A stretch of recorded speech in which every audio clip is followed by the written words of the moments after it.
Masih bersama kami di Sindo Siang, pemirsa KPK menahan 3 tersangka kasus dugaan korupsi terkait pengadaan digitalisasi SPBU Pertamina tahun 2018-2023. 3 tersangka adalah Dian Rahmawan selaku Direktur Enterprise and Business Service PT Telkom tahun 2017-2019. Weriza selaku Senior General Manager Strategic Sourcing Operation Procurement PT Telkom tahun 2012-2020. Dan Elvizar selaku mantan pegawai PT Telkom sekaligus pemilik PT Pacific Cipta Solusi. Perkara ini diduga mengakibatkan kerugian keuangan negara sebesar 322,16 miliar rupiah. Sementara akibat pengaturan dan pengkondisian yang dilakukan, terjadi rantai pengadaan berlapis hingga 3-5 tingkat yang total menyebabkan kerugian negara sekurang-kurangnya sebesar 322,18 miliar. Ini sudah kami terima laporan hasil penghitungan kerugian keuangan negaranya dari teman-teman di BPK. Jaksa Agung Burhanuddin memberhentikan sementara tersangka pencucian uang Febri Adriansyah sebagai jaksa.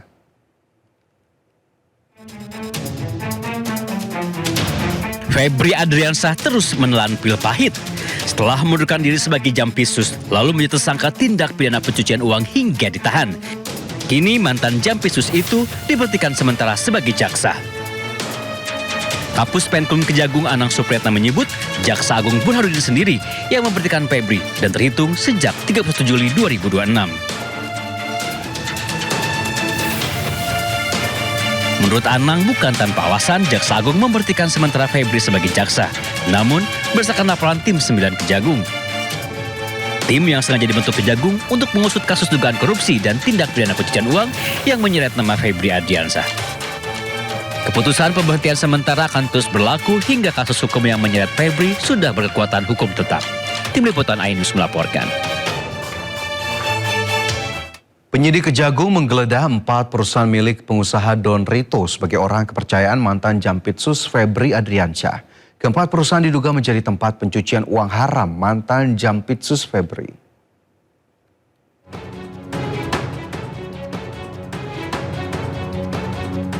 Setelah pekan lalu, penyidik Kejaksaan Agung menggeledah rumah pribadi ex-Jampitsus tersangka dugaan pencucian uang Febri Adriansyah.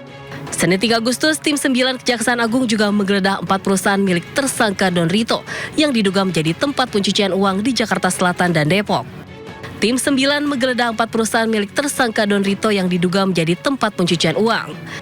Penggeledahan ini untuk melacak aset dan aliran dana yang berkaitan dengan para tersangka. Penyidik juga menggeledah rumah tersangka lainnya Nurman Herin di Depok. Selain penggeledahan, tim 9 Kejaksaan Agung juga memeriksa 4 saksi untuk memperoleh alat bukti, memperjelas konstruksi perkara, dan penelusuran aset yang berkaitan dari tindak pidana.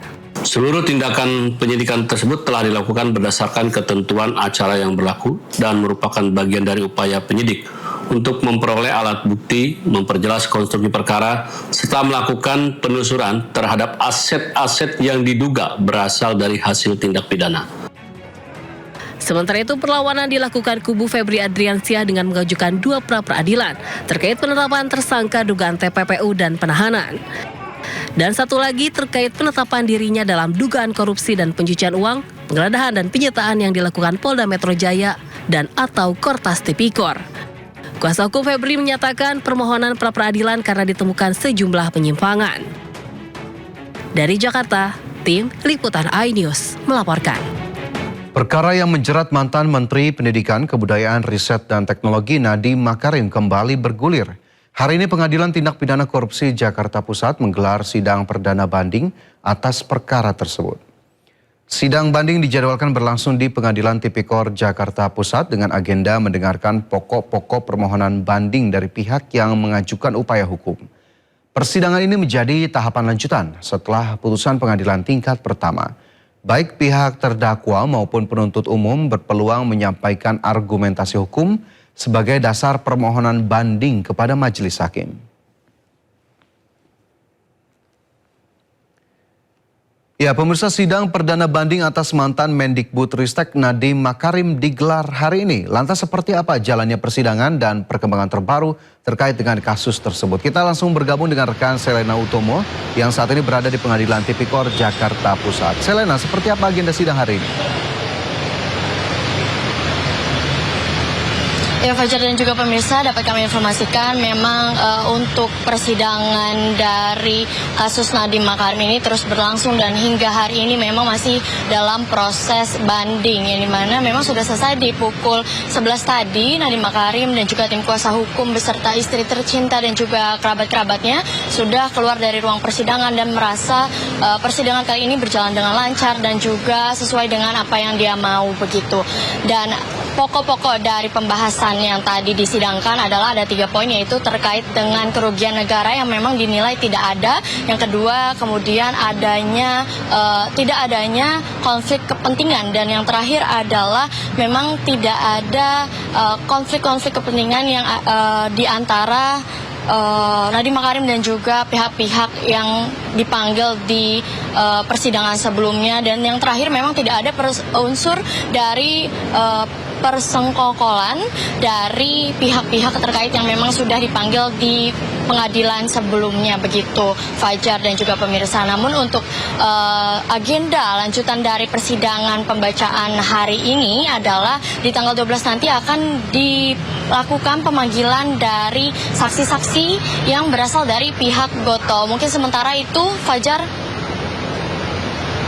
Baik, tentu kita nantikan bagaimana kemudian jalannya sidang hari ini dan tentu kami tunggu kembali update-nya terkait dengan jalannya sidang di hari ini. Terima kasih Selena atas laporannya langsung dari Pengadilan Tipikor Jakarta Pusat. Selamat bertugas kembali.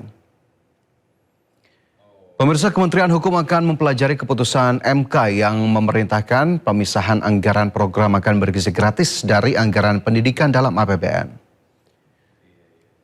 Menteri Hukum RI Supratman Andi Aktas menyebut putusan tersebut akan dianalisis terlebih dahulu oleh Kemenkum sebelum hasilnya disampaikan ke Presiden Prabowo. Ia pun memastikan pemerintah akan memberi kepastian hukum sebagai tindak lanjut atas putusan anggaran MBG tersebut.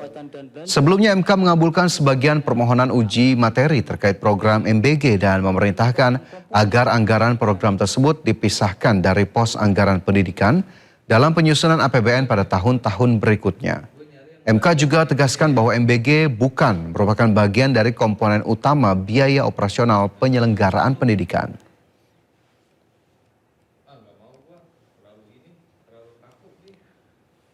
Pemirsa, Badan Gizi Nasional mencopot 137 kepala satuan pelayanan pemenuhan gizi atau SPPG yang tersebar di sejumlah daerah. Sanksi ini dijatuhkan kepada kepala SPPG yang terbukti melakukan pelanggaran, mulai dari kasus keracunan makanan hingga dugaan penyimpangan pengelolaan keuangan. Badan Gizi Nasional mencopot 137 kepala satuan pelayanan pemenuhan gizi atau SPPG yang tersebar di sejumlah daerah sebagai bagian dari penegakan disiplin dalam pelaksanaan program makan bergizi gratis. Sanksi dijatuhkan kepada kepala SPPG yang terbukti melakukan pelanggaran, mulai dari kasus keracunan makanan hingga dugaan penyimpangan pengelolaan keuangan. Kepala BGN Sudaryono menegaskan BGN menerapkan kebijakan tanpa toleransi terhadap setiap pelanggaran yang berpotensi membahayakan penerima manfaat maupun merugikan keuangan negara. Untuk memperkuat pengawasan, BGN tengah mengembangkan sistem pengawasan berbasis digital yang memungkinkan proses operasional di setiap dapur MBG dipantau secara lebih sistematis. BGN juga akan meningkatkan transparansi penyelenggaraan program MBG dengan membuka akses informasi kepada orang tua, sekolah, dinas pendidikan, dinas kesehatan, hingga pemerintah daerah. Dan per hari ini, ya, saya sebagai Kepala Badan Gizi Nasional telah mencopot 137 kepala dapur di seluruh Indonesia. Yang jelas kami zero toleran terhadap keracunan, zero toleran terhadap tindakan korupsi, hengki-pengki, ngantit uang, dan lain-lain, itu kita zero toleran. Dan kami telah menyiapkan suatu sistem mekanisme di mana ya trust is good, tapi control is better. Langkah penegakan disiplin yang dibarengi penguatan sistem pengawasan dan keterbukaan informasi diharapkan dapat memperbaiki tata kelola program MBG, sekaligus meminimalkan risiko terulangnya kasus keracunan maupun penyimpangan dalam pengelolaan program. Pemirsa, setelah Peri Warjio mundur sebagai Gubernur Bank Indonesia, beredar kabar bahwa Bank Indonesia akan berada di bawah Kementerian Keuangan. Isu tersebut memicu kekhawatiran bahwa BI akan dipaksa mencetak uang untuk membiayai proyek APBN. Menteri Keuangan Purbaya Yudi Sadewa pun angkat bicara.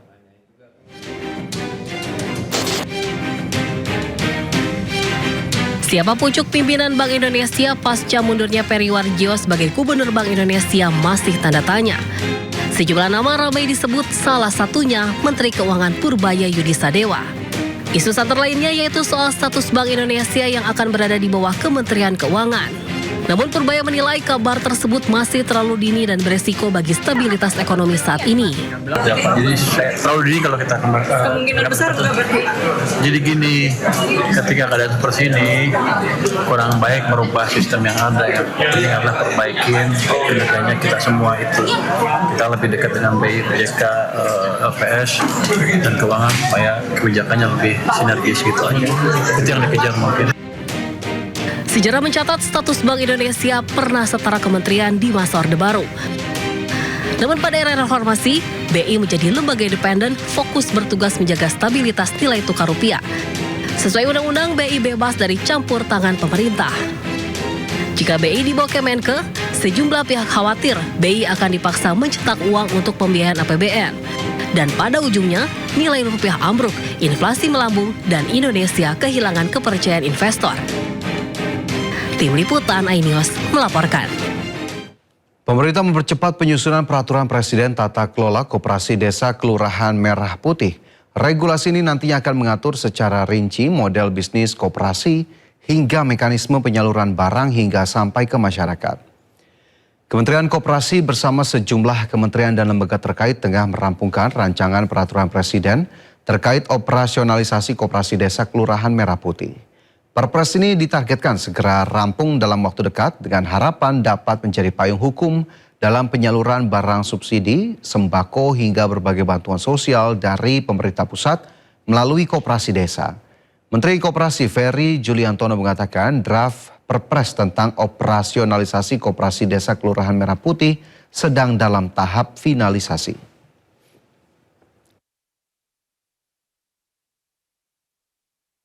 Ya, pemirsa, Koperasi Desa Merah Putih selalu menjadi pembicaraan hangat setelah viral dengan bangunan-bangunannya di wilayah terpencil. Kini gaji manajer Kopdes sebesar 2 digit alias sekitar 16 juta rupiah dan ditanggung APBN mencuat ke permukaan. Kabar gaji manajer Kopdes Merah Putih beredar luas dan viral di media sosial. Besaran nominal gaji 2 digit disebut-sebut akan diberikan kepada calon pemimpin koperasi yang telah menjalani pelatihan ala militer. Bukan hanya perbandingan gaji yang jadi perbincangan publik, namun beban anggaran gaji mereka juga akan menjadi tanggungan APBN selama 2 tahun. Menteri Koperasi Ferry Juliantono mengiyakan gaji manajer Kopdes akan dibiayai melalui APBN pada awal masa operasional selama 2 tahun sebelum dialihkan kepada masing-masing koperasi. Ferry mengatakan skema penggajian manajer KDMP akan diatur melalui peraturan Presiden tentang tata kelola Koperasi Desa Merah Putih. Sementara gaji pengelola koperasi lainnya akan digunakan dari pendapatan masing-masing koperasi. Sedangkan anggota koperasi akan memperoleh pendapatan dari pembagian sisa hasil usaha.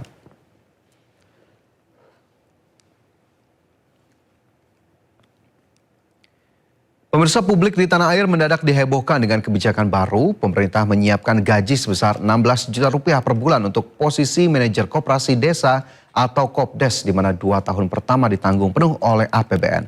Angka ini sontak memicu perdebatan. Apakah ini terobosan untuk mendongkrak ekonomi akar rumput atau justru berisiko menjadi beban baru keuangan negara? Dan hari ini kita sudah terhubung dengan Strategic Research Manager Core Indonesia Yusuf Manilat, dan kami juga sempat menghubungi Bakom RI untuk mewakili pemerintah namun berhalangan hadir. Mas Yusuf, terima kasih sudah bergabung bersama kami hari ini terkait dengan bahasan kita di hari ini. Apakah angka dan skema penanggung jawaban APBN ini wajar atau justru bisa dikatakan berlebihan? Iya, saya kira Kalau kita bicara angkanya, sebenarnya kan angkanya masih digodok ya. Angka 16 juta yang sedang ramai diperbincangkan di publik ini merupakan angka yang belum pasti, dan nantinya ini akan kembali berubah. Sebelumnya juga kita pernah dengar angka untuk gaji Kopdes Merah Putih juga 2 digit tapi lebih rendah dari angka 16 juta yang sedang kita diskusikan pada hari ini. Tetapi apapun itu memang kalau kita lihat untuk angkanya relatif besar untuk katakanlah dikaitkan dengan angka untuk gaji terutama sebagai lembaga baru ya, lembaga baru yang cukup dinamis atau cukup berbeda antara satu koperasi dengan koperasi yang lain. Hitung-hitungan sederhana kalau katakanlah misalnya ya kita beranggapan ternyata benar 16 juta itu diberikan kepada manajer dari gaji Koperasi Desa Merah Putih, kebutuhan anggarannya itu bisa hingga 5 sampai dengan 6 triliun setiap tahunnya.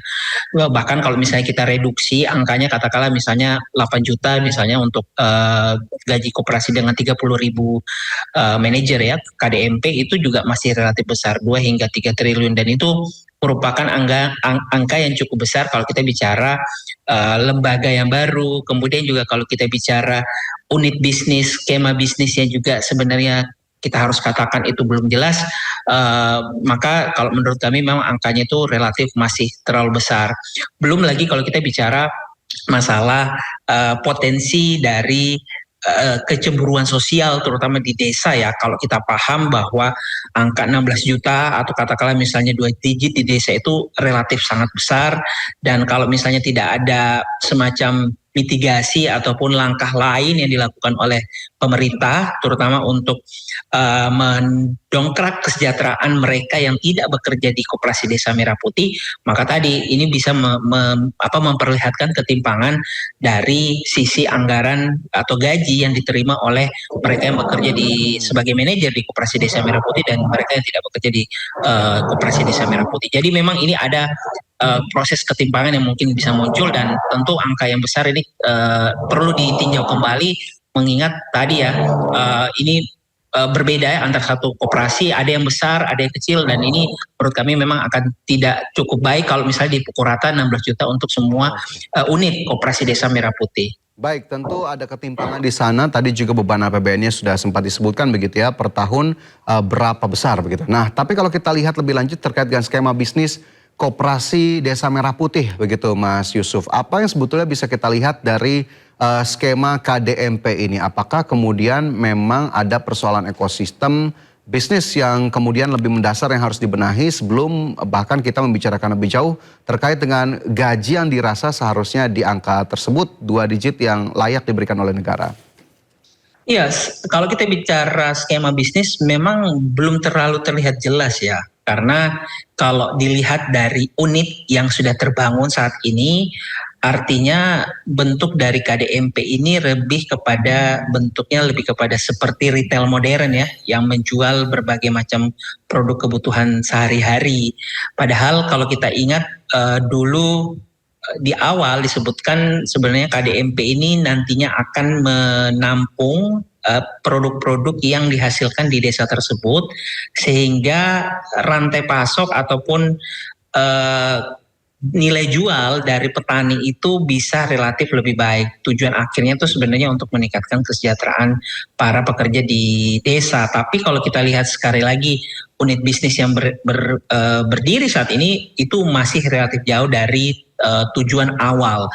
Lagi hal lain yang juga tidak kalah penting kalau kita ikuti juga sempat kemarin ada beberapa isu KDMP juga akan diarahkan untuk mengelola tambang. Itu juga agak melenceng jauh dari tujuan awal yang sebenarnya kita pernah dengar ya terkait pendirian atau skema bisnis yang diharapkan dengan adanya KDMP ini. Praktik lain yang juga perlu kita kritisi dari adanya KDMP adalah lokasi ya. Kalau saya kira ini sudah sangat sering kita temui di media sosial, lokasi KDMP ini kerap kali tidak berada pada posisi yang cukup strategis, bahkan ada posisinya itu jauh dari masyarakat. Padahal kita kalau kita kembalikan terhadap tujuan bisnis awal dari KDMP ini adalah unit yang sebenarnya harusnya dekat dengan masyarakat. Jadi kalau menurut kami tujuan awal dari pendirian KDMP itu sendiri sebenarnya relatif melenceng dari unit atau contoh ya KDMP yang sudah dibangun saat ini. Kita berharap nanti ada semacam rekonsiliasi untuk memastikan kembali apa sih sebenarnya tujuan dari pendirian KDMP ini, dan yang tidak kalah penting juga adalah bagaimana skema yang nantinya bisa diharapkan dari KDMP dengan unit-unit bisnis yang juga ada di desa, sehingga KDMP ini tidak mematikan unit-unit bisnis di desa yang sebelumnya sudah ada. Seperti itu Mas Fajar. Oke, cukup banyak begitu ya catatannya, apalagi kita tahu kemarin juga ada beredar kabar satu koperasi Desa Merah Putih bahkan di Jakarta hanya mengalami untung tidak sampai 100.000 begitu ya dalam 6 bulan operasional. Kalau kita lihat lebih lanjut begitu ya terkait dengan program koperasi Desa Merah Putih yang kita tahu ini merupakan program prioritas Presiden Prabowo Subianto. Kalau kita dari kacamata fiskalnya sendiri, Mas Yusuf mungkin bisa lebih digali kembali. Sebetulnya apa risiko fiskal yang harus diwaspadai jika program ini tidak diimbangi dengan pengawasan ketat di lapangan? Yang pasti tadi masalah kalau kita bicara gaji yang nantinya ditanggung ya oleh APBN melalui Agrinas, terutama di 2 tahun awal. Di tahun ketiga kalau menurut rancangan itu nantinya tidak akan ditanggung APBN lagi. Tapi pertanyaannya adalah apakah kemudian semua koperasi itu akan untung di tahun ketiga sehingga dia bisa menopang unit usahanya sendiri. Kalau melihat dari pengalaman koperasi-koperasi yang sudah ada sebelumnya, ini akan cukup menantang. Sehingga kalau kita bicara beban, kalau misalnya tidak ada batasan yang jelas, tidak ada aturan yang jelas terkait seberapa lama kemudian APBN perlu dilibatkan dalam pembangunan ataupun tahap operasional koperasi Desa Merah Putih, ini akan menjadi semacam beban, baik itu beban yang terlihat karena APBN nantinya harus mengalokasikan dana atau anggaran yang diperuntukkan khusus untuk operasional koperasi Desa Merah Putih, ataupun menjadi beban yang terselubung atau tidak terlihat secara clear gitu ya. Artinya ketika misalnya ada permasalahan yang muncul di koperasi Desa Merah Putih, ini akan memberikan keharusan ataupun dorongan pemerintah menggunakan APBN dalam tanda kutip menyelamatkan koperasi Desa Merah Putih. Nah ini jadi kalau menurut kami perlu dipertegas dulu bahwa sampai sejauh mana batasan-batasan APBN ini perlu terlibat dan seberapa lama APBN itu perlu bisa digunakan dalam tadi ya menopang proses pembangunan ataupun operasional dari koperasi Desa Merah Putih, karena kita paham sendiri bahwa APBN kita saat ini pun sebenarnya ruang geraknya cukup tidak fleksibel gitu. Selain koperasi Desa Merah Putih, kita juga paham bersama ada program lain MBG yang juga tidak juga menggunakan anggaran yang tidak sedikit gitu ya, cukup besar. Jadi saya kira itulah batasan-batasan yang perlu dipertegas, dan juga tadi ya masalah unit bisnisnya, skema bisnisnya juga harus dijelaskan sehingga nanti tidak ada semacam beban terselubung yang kemudian nanti bisa memberatkan APBN dalam jangka menengah hingga panjang. Oke, tidak memberatkan jangka menengah hingga panjang, batasan-batasan dari penggunaan APBN juga harus diberikan secara jelas. Mungkin terakhir Mas Yusuf, apa kemudian rekomendasi dari KOR Indonesia agar kemudian kebijakan ini tidak menjadi blunder anggaran? Ya, kalau kita misalnya kembalikan gitu ya terkait tadi topik gaji misalnya, menurut kami perlu dikembalikan bahwa upah itu disesuaikan dengan upah minimum yang ada di daerah di mana KDMP ini berada, dan disesuaikan dengan keuntungan dari KDMP itu sendiri. Jadi itu juga kemudian bisa mendorong sistem insentif yang mendorong yang menjalankan KDMP ini bisa lebih semangat untuk mencari unit bisnis yang memungkinkan seperti itu. Jadi saya kira itu yang perlu dipertegas. Kemudian juga jangan disamakan perlakuan antara satu koperasi Desa Merah Putih dengan koperasi Desa Merah Putih yang lain gitu. Harus ada batasan terkait seberapa anggaran harus diberikan gitu ya. Saya kira kemudian tidak semua koperasi Desa Merah Putih itu sifatnya besar gitu ya, ada juga mungkin yang sifatnya tidak terlalu besar atau kecil, dan makanya karena terjadi perbedaan antara KDMP 1 dan KDMP 2 itu juga harus distinguish, dibedakan antara anggaran diberikan antara satu KDMP dengan KDMP yang lain. Jadi kita tidak boleh memukul rata gitu ya pemberian anggaran antar semua KDMP, tetapi kita lihat dulu nih unit bisnisnya apa, kemudian dia nanti perjalanannya seperti apa, ada sistem reward and punishment juga gitu ya. Artinya kalau misalnya nanti ada KDMP yang katakanlah dalam 1 atau makan 2 tahun itu tidak untung atau merugi, itu pemerintah juga perlu evaluasi. Bahkan mengambil langkah tegas katakanlah misalnya untuk menutup gitu. Itu yang perlu dipertegas agar tadi ya tidak membebani baik secara langsung maupun tidak langsung kepada pemerintah melalui APBN. Baik, cukup banyak catatan yang diberikan begitu ya terkait dengan program Koperasi Desa Merah Putih, terutama tadinya juga sudah disinggung bagaimana kemudian penggunaan APBN, gaji, dan bahkan tadi sistem insentif ataupun reward yang sepertinya juga bisa dilakukan secara profesional untuk tiap Koperasi Desa Merah Putih yang beroperasi. Terima kasih banyak Mas Yusuf sudah bergabung bersama kami di Sindo Siang hari ini. Sehat selalu dan sukses selalu untuk Anda. Terima kasih.